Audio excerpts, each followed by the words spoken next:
Alivea Goncalves, Kaylee's sister. Hello, I'd like to start by thanking the court for allowing me the time and opportunity to speak today. My name is Alivea, and I am the big sister of Kaylee Goncalves, and I was blessed to love Madison Mogen as a sister too. I'm not here today to speak in grief, I'm here to speak in truth. Because the truth is, my sister Kaylee and her best friend Maddie were not yours to take. They were not yours to study, to stalk, or to silence. They were two pieces of a whole, the perfect yin and yang.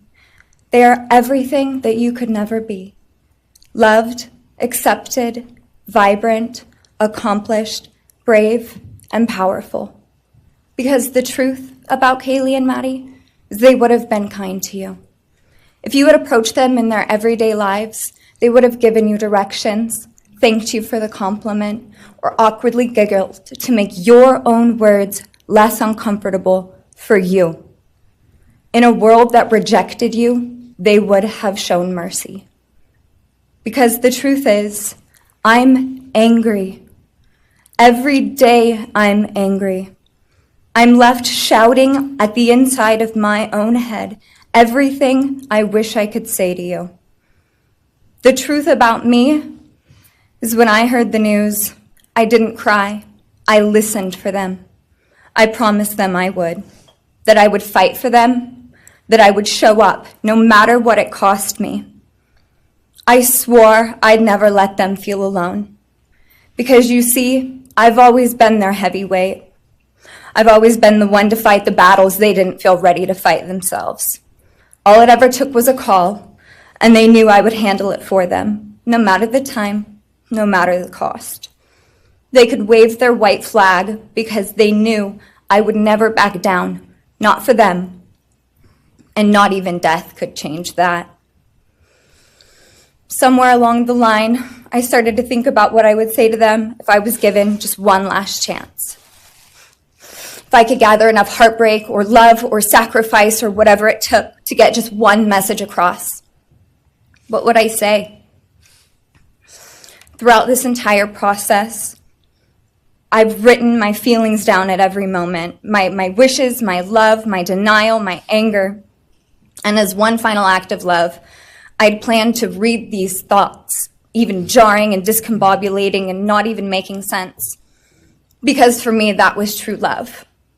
As bare and as naked as it could be, not laced in pretty words or dressed for the occasion, but written through bleary eyes at 2 a.m. with clenched fists, angry at this reality.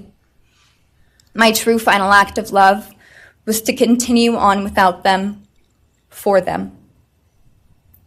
That dream to read aloud my love to them, to bring meaning through pain, was the latest blow in realizing you don't deserve it.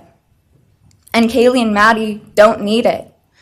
Kaylee and Maddie have always known my love, and they would never ask me to prove it by further victimizing myself to a defendant who has shown no guilt, no remorse, no apprehension.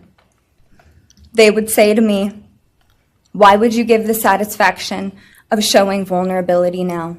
You promised you would never back down." And for that clarity, I'm thankful. I won't stand here and give you what you want. I won't offer you tears. I won't offer you trembling. Disappointments like you thrive on pain, on fear, and on the illusion of power. And I won't feed your beast. Instead, I will call you what you are. Sociopath, psychopath, murderer. I will ask the questions that reverberate violently in my own head, so loudly that I can't think straight most any day. Some of these might be familiar, so sit up straight when I talk to you. How was your life right before you murdered my sisters? Did you prepare for the crime before leaving your apartment? Please detail what you were thinking and feeling at this time. Why did you choose my sisters? Before making your move, did you approach my sisters? Detail what you were thinking and feeling. Before leaving their home, is there anything else you did? How does it feel to know the only thing you failed more miserably at than being a murderer is trying to be a rapper? Did you recently start shaving or manually pulling out your eyebrows?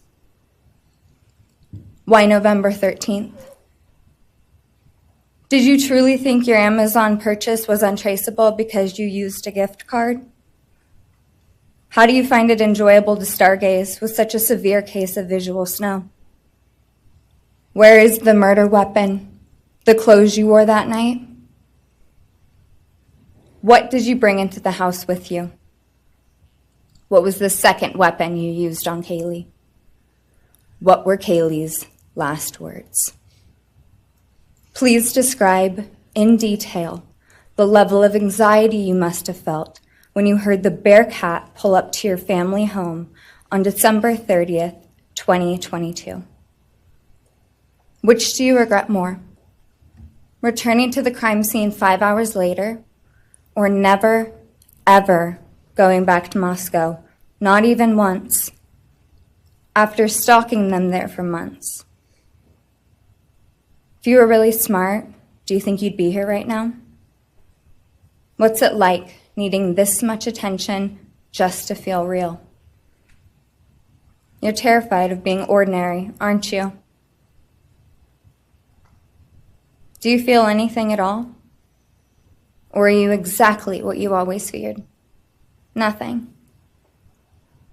If you're so powerful, then why are you still hiding, defendant? You see, I'm here today as me. But who are you? Let's try to take off your mask and see. You didn't create devastation. You revealed it in yourself. And that darkness you carry, that emptiness, you'll sit with it long after this is over. That is your sentence. And it was written on the wall long before you ever pled guilty. You didn't win. You just exposed yourself as the coward you are. You're a delusional, pathetic, hypochondriac loser who thought you were so much smarter than everybody else. Constantly scolding, turning your nose up to grammar mistakes, nitpicking and criticizing others. You wanted so badly to be different, to be special, to be better, to be deep, to be mysterious. You found yourself thinking you were better than everyone else, and you thought you could figure out the human psyche and see through it, all while tweaked out on heroin. Lurking in the shadows made you feel powerful because no one ever paid you any attention in the light. You thought you were exceptional, all because of a grade on a paper. You thought you were elite because your online IQ test from 2010 told you so. All of that effort just to seem important. It's desperate. There is a name for your condition, though. Your inflated ego just didn't allow you to see it. Wannabe. You act like no one could ever understand your mind, but the truth is you're basic. You're a textbook case of insecurity disguised as control. Your patterns are predictable. Your motives are shallow. You are not profound. You're pathetic. You aren't special or deep, not mysterious or exceptional. Don't ever get it twisted again. No one is scared of you today. No one is intimidated by you. No one is impressed by you. No one thinks that you are important. You orchestrated this like you thought you were God. Now look at you, begging a courtroom for scraps. You spent months preparing, and still all it took was my sister and a sheath. You worked so hard to seem dangerous, but real control doesn't have to prove itself. The truth is, the scariest part about you is how painfully average you turned out to be. The truth is, you're as dumb as they come. Stupid, clumsy, slow, sloppy, weak, dirty. Let me be very clear. Don't ever try to convince yourself you mattered just because someone finally said your name out loud. I see through you. You want the truth?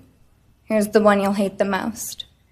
If you hadn't attacked them in their sleep, in the middle of the night, like a pedophile, Kaylee would have kicked your fucking ass. Thank you. Thank you.